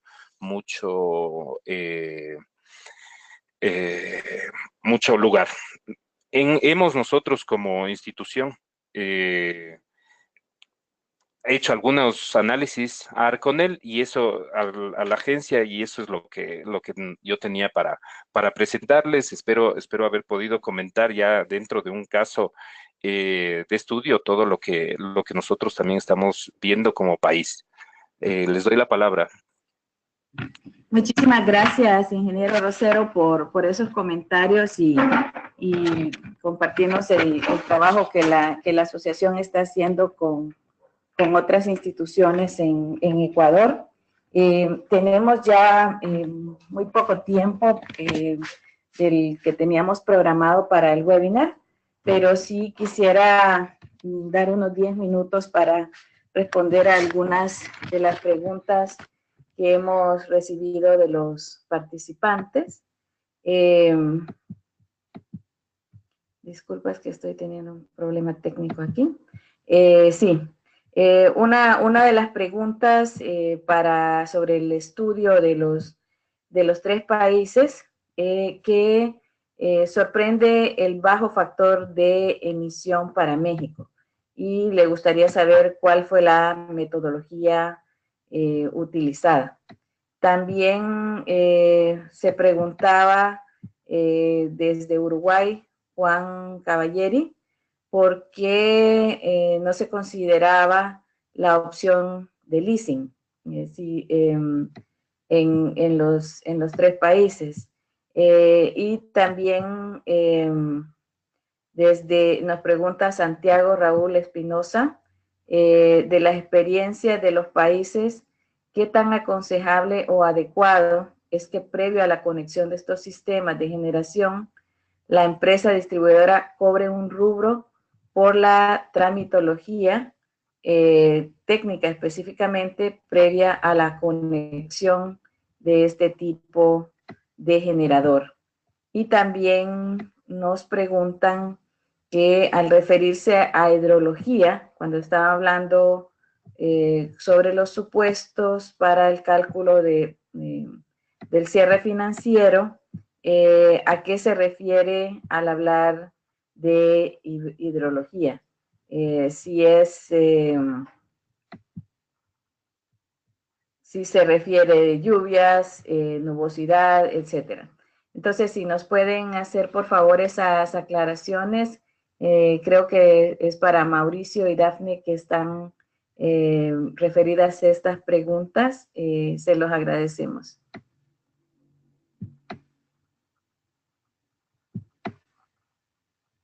Dafne. Bueno, mira, voy a empezar tal vez por la última pregunta, la de la hidrología. Cuando nosotros hacemos digamos, la estimación de cuánto es el factor de emisiones y cuánto es el factor de ahorro potencial, pues digamos que ese es un factor que está directamente, específica antes de las emisiones, está directamente relacionado con pues cuánto me voy a ahorrar, depende de la matriz energética que estemos imaginándonos o que estemos tomando pues para hacer el cálculo. Entonces, les doy un ejemplo. Si hacemos esto en un país que tiene una matriz que tiene, por ejemplo, 80% carbón y 20%, supongamos, hidro, pues el factor de emisiones va a ser muy alto, asumiendo que la energía se produce también 80% con carbón y 20% con el hidro. Si esto, en cambio, lo hacemos en un país que tiene la matriz inversa, es decir, 80% hidro y 20% de carbón, pues el factor de emisiones de ese país es mucho menor. Luego, lo que puedes ahorrar, pues también va a ser mucho menor. En el caso de coger cada uno de los países, en particular Brasil, Chile y México, y específicamente, o más bien resaltando el caso de Brasil, lo que encontramos es que el potencial de reducción de emisiones pues varía mucho de un año a otro, dependiendo de la hidrología. Y cuando hablo de hidrología me refiero a la disponibilidad de agua que existe en ese año. Esa disponibilidad de agua es la suma de varios factores, es la suma de las lluvias, del aporte de los ríos y de la capacidad de embalse. Al final, cuando uno, digamos, analiza eso más profundamente, pues casi que todo se remite a las lluvias. Entonces, si estamos hablando de que el año base que cogimos para hacer la estimación de los potenciales de ahorro hubiera sido un año en donde se presentó el fenómeno del Niño, es decir, un año en donde la hidrología estuvo muy baja, pues digamos que indirectamente lo que estamos suponiendo es que tienen una matriz de generación que en ese año en particular tuvo una participación más alta de las fuentes térmicas que del hidro, o bueno, no sé si más alta las térmicas que el hidro, pero en comparación con el año en el que no hay niño, pues la participación de las térmicas seguramente va a aumentar, y al aumentar la participación de las térmicas, aumentaría el factor de emisiones y por lo tanto, digamos que los resultados podrían verse de alguna manera contaminados, entre comillas, con una línea base que tiene unos potenciales de ahorro que son mayores. Ahora, me parece válido también hacerlo para un año de esos, solamente que con la claridad de saber que no corresponde al promedio de lo que se va a presentar en ese país, ni corresponde a una línea base, simplemente corresponde a un año que, pues que tendría una hidrología especialmente baja y luego una participación de los térmicos más altos, y eso puede llevar a tener unos resultados, digamos, en términos de potencial de ahorro de emisiones que pueden ser mucho mayores. Aprovecho y me uno con la primera pregunta. Entonces, la primera pregunta era, ¿por qué el potencial de emisiones de México es tan bajo? Y pues básicamente tiene que ver con que la matriz que utilizó México para su generación en el año 2017, pues estuvo, digamos, es de alguna manera comparable con lo que tienen. Ahora, ¿por qué? Tenían una gran participación de gas natural, aproximadamente unos 128 gigavatios hora al año se produjeron con gas natural. En Chile y en Brasil, la participación de gas natural es muchísimo más grande. En el caso ¿en dónde es más grande la participación mexicana? Digamos, ¿qué pesa más en la matriz mexicana? El carbón. Entonces uno diría, pero ¿cómo así? Si el carbón digamos, uno sospecha pues que el factor de emisiones cuando uno genera con carbón es mucho mayor que incluso el factor de emisiones con gas natural o incluso el factor de emisiones con otros combustibles. Lo que encontramos es que si bien el carbón es más alto en México en ese año, el diésel en México en ese año estuvo en 0. Contrario a lo que sucedió en Chile y a lo que sucedió en Brasil. Y también tenemos un potencial, digamos, hay una participación importante, una participación como sea, de energía nuclear en México, que no tenemos nada de eso en Chile, y la tenemos incluso un poco más alta en Brasil, pero lo que quiero decir es que al final, esa sospecha de que es que la matriz mexicana es mucho más sucia, entre comillas, es decir, tiene un factor de emisiones mucho más alto que lo que pueda tener Brasil o lo que pueda tener Chile, es cierto, sí, pero solo parcialmente. ¿Me puedes repetir las otras dos preguntas, por favor? Sí, había una pregunta sobre la conveniencia de que la distribuidora haga un cobro por la tramitología que tiene que hacer para considerar este tipo, para este tipo de conexiones. Y quisiera aprovechar también para hacer algunas otras preguntas, si me lo permiten, para aprovechar que abrí el micrófono. Una de las preguntas se refiere a las regulaciones que existen en los países para el manejo de los residuos de los paneles solares. ¿Qué se hace con ellos? Y yo quisiera agregar si se consideró en los modelos financieros esa disposición. También hay una pregunta referida al perfil de generación de energía, cómo lo han tomado en cuenta en sus cálculos. Por ejemplo, dado que no se produce electricidad en la noche y cómo entra el modelo al momento de calcular los ingresos, dado que algunos países tienen tarifas diferenciales para electricidad en horas pico u horas valle. Entonces, si pudiéramos responder a esas, y tengo otras 2 o 3, sé que ya estamos por encima del tiempo, pero me parecen importantes para cerrar esas otras 3 y ya no vamos a recibir más preguntas. Mauricio, si pudiera comentar sobre estas últimas que he leído. Vale, mira, con respecto a la conveniencia por parte del distribuidor de cobrar por la tramitología de hacer eso, pues en realidad eso, digamos que la respuesta es casi depende de las condiciones de mercado. O sea, si estamos en un mundo en el que le dan un monopolio al distribuidor para que él haga eso, probablemente pueda cobrarlo y después digamos que habría que poner en una balanza, pues cuánto va a cobrar versus si eso se puede convertir o no en una barrera para la implementación de este tipo de sistemas.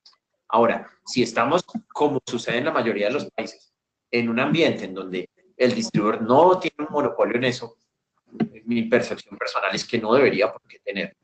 Y en el que tanto distribuidores como ESCOs, como desarrolladores de este tipo de sistemas de manera independiente pueden ofertarle a la demanda, pues yo lo que le diría es que seguramente que el distribuidor cobre por eso, pues lo va a poner en desventaja en el mercado y seguramente la cantidad de sistemas que va a vender él directamente o lo que él puede hacer, pues se va a ver más limitada. Ahora, si existe cuando digo que si tiene un monopolio o no, me refiero a que si hay alguna barrera desde el punto de vista regulatorio, como por ejemplo, solo puede hacer net billing si su distribuidor incumbente es aquel que lo atiende, pues ahí digamos que podría decir que tiene sentido y de alguna manera hasta podría ser conveniente.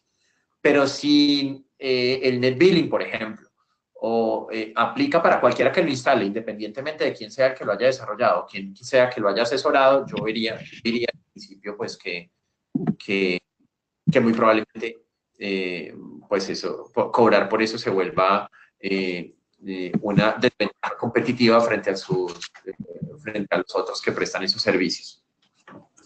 Me preguntaba sobre el manejo de los residuos y cómo se hace y que si tuvimos en cuenta eso en el modelo. Mira, en los modelos no lo tuvimos en cuenta.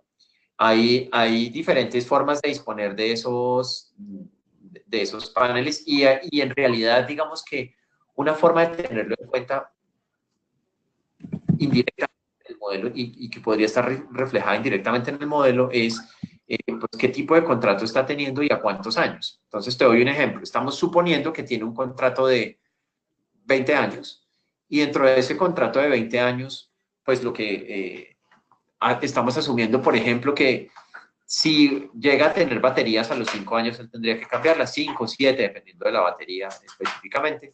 Si lo que estamos viendo es un esquema en el que ya pasaron 10 años, consideramos que la vida útil del inversor es de tan solo 10, entonces en ese caso él tendría que asumir con esos costos, pero digamos, si estamos hablando de un contrato un poco de más largo plazo, cuando traemos eso a valor presente neto o cuando pues digamos lo que estamos viendo es que el costo remanente de la disposición de ese panel, perdón, el peso de la disposición de ese panel, el valor presente neto, en realidad es muy pequeño. Entonces, digamos que si bien en el modelo no está reflejado de manera explícita, podríamos decir que los lados no deberían cambiar, digamos, de manera importante y no deberían cambiar ninguna de las conclusiones, incluso si lo hubiéramos tenido en cuenta de una manera más explícita, como dije hace un segundo. Cuando la siguiente pregunta que tenía que ver con cómo tomamos el perfil de generación y si los ingresos estaban asociados a ese perfil de generación. Entonces decíamos, ya que no tiene acumulación, por ejemplo, estamos suponiendo que pues de noche no entrega energía ninguno de estos sistemas. Digamos que la respuesta es, nosotros los cálculos los hicimos con unos valores promedio anuales de tarifa y digamos que en ese sentido, pues lo único que en realidad se vería como perdido es ese potencial mayor que podrían tener algunos países siempre y cuando tenga una diferenciación en tarifas horarias y siempre y cuando esta diferenciación en tarifas horarias se vea reflejada directamente en la tarifa del usuario. Hoy, varios de los países de Latinoamérica, incluso algunos de los de la muestra, lo que muestran es que tienen unas tarifas por bloques, pero no necesariamente esas tarifas por bloques la ven reflejada los usuarios regulados, o sea, los usuarios residenciales. ¿Por qué? Pues simplemente porque, porque para poder gozar de una tarifa de estas y para poder tener una gestión de energía que corresponda a, por ejemplo, señales de precios horarias o señales de precios por bloques de horas, pues primero yo tendría que tener un medidor inteligente que sea capaz de decirme a qué hora consumí X o Y de mi demanda. Y difícilmente un usuario residencial va a tener un medidor inteligente, un medidor bidireccional que sea capaz de darle esa información, a no ser que se trate pues, de un sistema que sea capaz de entregar energía. Y básicamente, pues digamos lo que estamos viendo aquí es que a no ser que tenga un sistema como el que estamos pensando.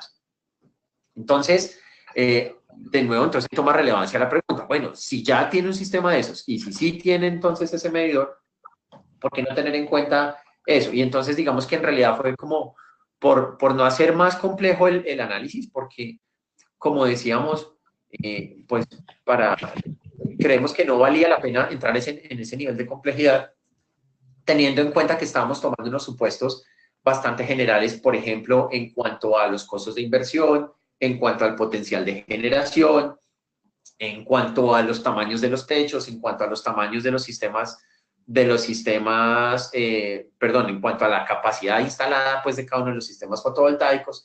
Entonces encontramos que trabajar con valores, con tarifas promedio anuales, pues digamos que más o menos correspondía al mismo nivel de profundidad del que estamos haciendo el análisis. Ahora, si uno quiere hacer un análisis particular de, por ejemplo, comparar un caso de ¿será que pongo baterías? ¿Será que no pongo baterías? Pues digamos que quiere hacerlo ya con un nivel de profundidad como que le haga sentir cómodo a un inversionista en particular para un proyecto específico, pues digamos que ahí creo que sí valdría la pena. Mientras tanto, me parece que para una cuenta de servilleta o para un análisis que estamos presentando acá, pues digamos que debería ser suficiente con trabajar tarifas promedio anuales. No sé si tienes otra Muchas gracias, sí, muchas gracias. Adelante. Estamos ya por cerrar. Tenemos de Claudia Hernández 4 preguntas muy buenas, pero solo voy a tomar 2 para cerrar ya, porque pues lamentablemente se nos fue el tiempo que teníamos disponible. Una tiene que ver con los factores habilitantes. Ella dice que en una de las diapositivas iniciales se menciona que la existencia de una política comercial no es habilitante, sino solo apalancador, o al menos no tan importante como la existencia de un marco regulatorio adecuado, que sí pueden elaborar sobre esto. Y por último, que si bien el énfasis es en estos 3 casos en América Latina, de países grandes, si ustedes podrían, a partir de lo aprendido ahí, hacer algunas recomendaciones para países, para islas y especialmente para la región del Caribe. Con esas dos preguntas cerramos y agradecería, por favor, si brevemente pueden responder a ellas.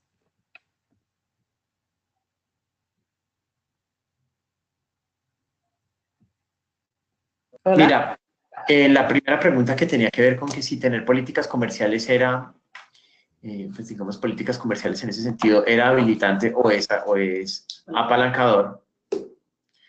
Pues digamos que nosotros decidimos clasificar esto como uno de los factores habilitantes, básicamente porque tú puedes tener todo dispuesto, pero si no tienes cómo pagar el panel, o si no tienes cómo financiar eso, si no tienes cómo ponerlo, todo lo demás no importa. Entonces hoy te doy un ejemplo, digamos, que no necesariamente es de lo mismo, pero que se parece. Tú puedes tener hoy todas las ventajas de reducción de emisiones si cambias tu carro por un carro eléctrico, un vehículo eléctrico. Y uno puede hacer todo el análisis de cuánto cuesta, etcétera. Pero si tú no tienes cómo pagar el vehículo eléctrico y si no tienes mecanismos para acceder a eso, y digamos que la creación de estos incentivos financieros, la creación pues de esas políticas comerciales que pueden estar, digamos, de alguna manera encaminadas a, por ejemplo, tienes reducción de aranceles, etcétera, o no, es decir, todo eso te lleva a que no puedes tener el vehículo. Entonces, pese a tener todas las, y en el caso del panel funciona igual, pese a tener todas las ventajas, todo el potencial, digamos, dispuesto sobre la mesa, no lo podrías utilizar simplemente porque no lo tendrías.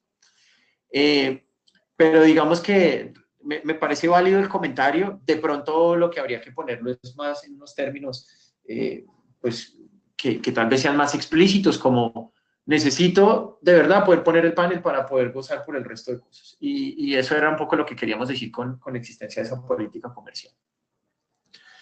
La siguiente pregunta que tiene que ver con lo de las islas, pues mira, en realidad las recomendaciones son las mismas. Lo que pasa es que en el caso de las islas, como se trata en general de zonas no interconectadas, que también en la mayoría de los casos, yo diría que casi todos, pues se trata, hoy en día atienden su demanda con instalaciones que pueden ser muy costosas en términos de costo unitario. Pues estábamos hablando, hace un momento nos estaban contando pues de los costos en Perú, perdón, en Ecuador, en Islas Galápagos, de nuevo, perdón, Ecuador, Islas Galápagos, en donde se estaba pareciendo a $400 el megavatio hora.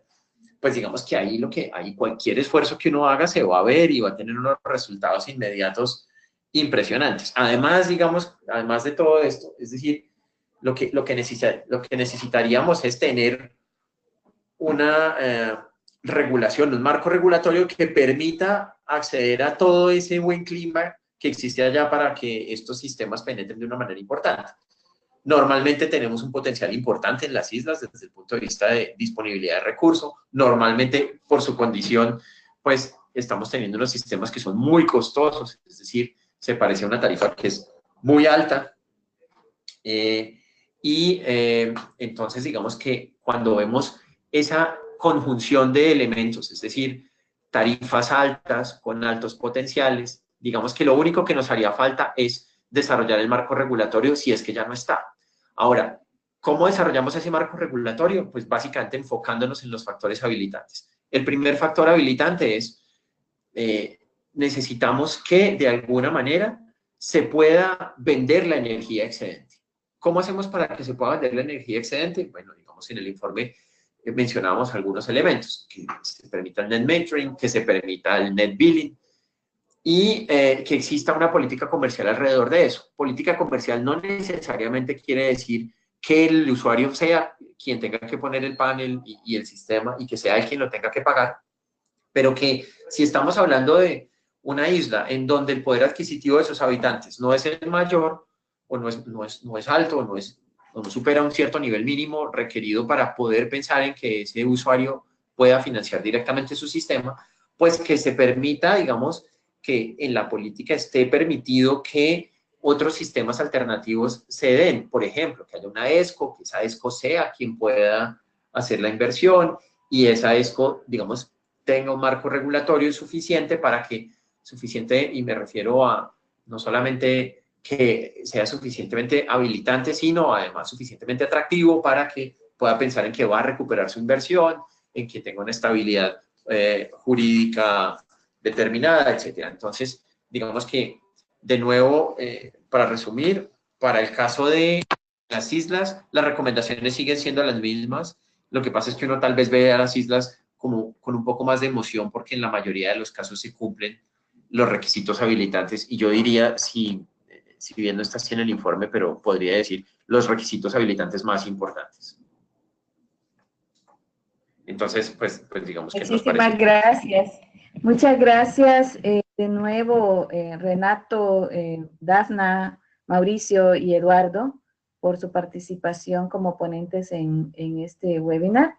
Quisiera agradecer y felicitar a Dafna y Mauricio por el estudio y a todos sus colegas en el equipo de EY, y también agradecerle a Eduardo que nos haya acompañado como comentarista del reporte y también compartiéndonos el trabajo que están haciendo en su asociación con respecto a la promoción de energías renovables en general y de la energía fotovoltaica en especial en Ecuador. Muchísimas gracias. Gracias de nuevo también al BID y la Fundación Bariloche por la colaboración con Let's Lac en la organización de esta serie de webinars en que estamos compartiendo los resultados de su trabajo. Y pues de nuevo, muchísimas gracias a quienes han estado acompañándonos en el webinar del día de hoy.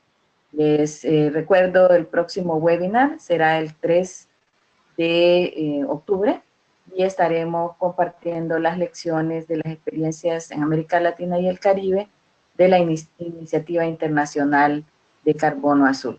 Les invitamos a acompañarnos y a compartir esta información sobre el próximo webinar con sus colegas que trabajen en este campo. Muchísimas gracias a todos ustedes por su compañía. Gracias de nuevo a nuestros ponentes por estar con nosotros compartiendo sus conocimientos y experiencias, y un buen día a todos.